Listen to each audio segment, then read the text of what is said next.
বন্ধুরা, আপনাদের জন্য আমি আর নতুন একটা ভিডিও নিয়ে আসলাম। ভিডিও হলো শশা গাছ।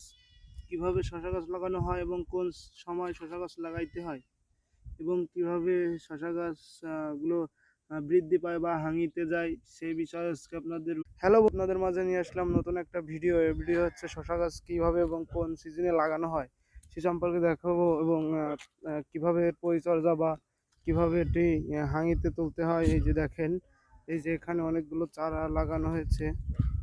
এই যে ছোট্ট ছোট্ট দেখা যাচ্ছে চারা, এবং এই চারাগুলো অনেক একটু বড় হওয়ার পরেই হাঙিতে উঠবে। এরপর গাছগুলোতে ফল হবে। এই যে দেখুন কিভাবে হাঙি দেওয়া হয়েছে। গাছ লাগাইতে হয় এই যে এই সিজন, এবং এই যে হাঙি, এই যেখানে জ্বালাইছে অনেকগুলো গাছ, এই যে ছোট ছোট গাছ হয়েছে, এই যে হাঙি।